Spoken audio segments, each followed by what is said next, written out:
Hey everybody, this is Barry Johnson. Welcome back to another episode of Studio Talk. Last week I started a new series to go along with my normal videos weekly, where I get the chance to maybe comment on or answer some of the questions or comments that you leave in some of the videos, as well as any emails directly. So this is week 2 of that, and so hope you guys enjoy it. So let's just get straight to it.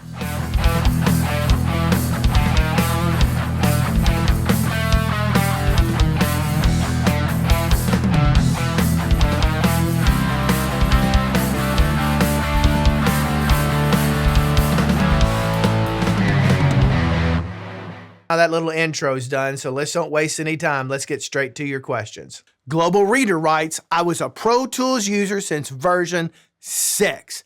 Walked away from Avid when they started the subscription push and started screwing the perpetual license owners. Went back to Cubase, then cross-graded to Nuendo. Couldn't be happier. Never looking back. Love the videos. Keep it up. You know, there's a lot of people out there just like you. I happen to be one of them. You know, I was around back in the day when Avid decided to go towards this annual payment. It wasn't called subscription at the time, but you could look at it as that per se. But that annual upgrade fee that you had to pay.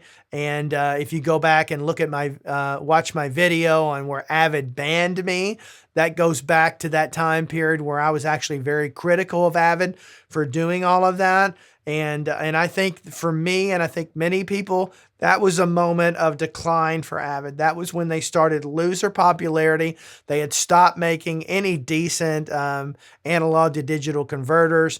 Their progress in Pro Tools was at a snail's pace.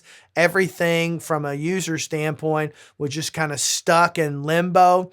And they went years and years and years before offering anything new, trying to live on the heyday, much in the way that Pete Rose has lived on the heyday of his baseball career all through today. Although, in my opinion, he does deserve to be in the Hall of Fame. But anyway, so you're not alone out there, man. I feel the same way. I haven't left them yet. But for the record, last week I bought Studio One. I haven't had a chance to dive into it deeply yet, but I plan to be making the transition away from Avid and Pro Tools over the next year for sure. I'm at a point right now where I'm just not going to put up with that crap any longer. So I'm right there with you. Sometimes I get emails directly, and if you ever want to email me, it's barryjohns@barryjohnsstudiotalk.com. Here's an email I got from Tyler Riffling. My name is Tyler. I'm 26. I've been producing music for almost 12 years. I just wanted to drop in and let you know that your YouTube channel has inspired me to start with my own channel similar to yours. Just posted my first video. Here's a link to it.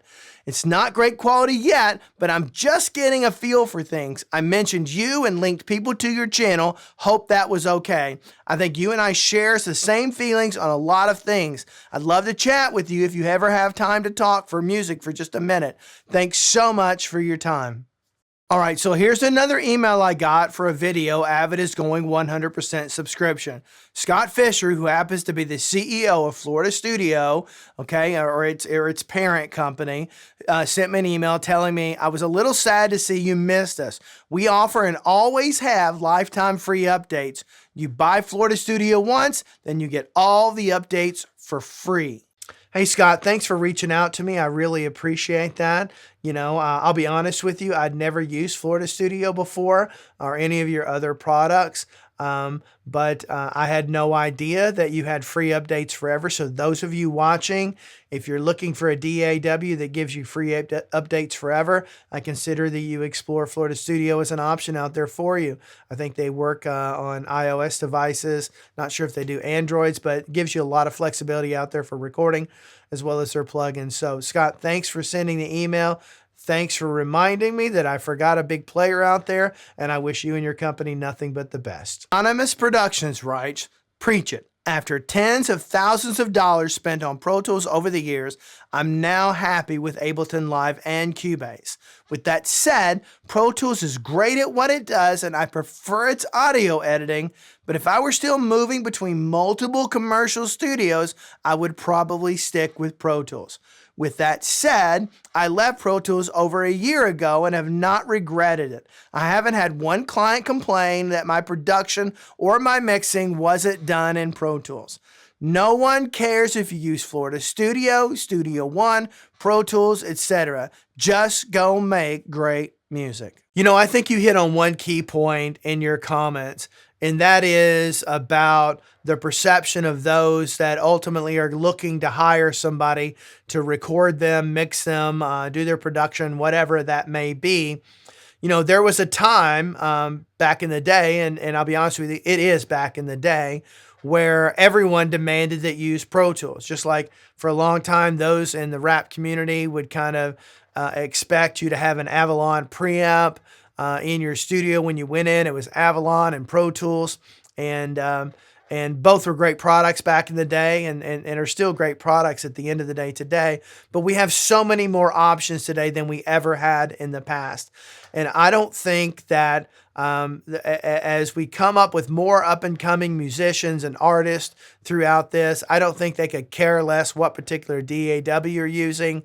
Pro Tools does not have the sellability like it's had in the past. You can pretty much, as long as you have a good reputation for being able to capture music and mix music and be able to ultimately get to an end result that moves people and inspires people and makes them feel like they're achieving their musical goals, you know, I think that's what, at the end of the day, is what's going to sell you. And so, I think all of you out there watching, you can use any tool that you want. It's more about your ability to use that tool and how good are you at it? How hard do you work at it? So I encourage all of you guys to do so, because the days of using one uniform digital audio workstation anymore are just gone.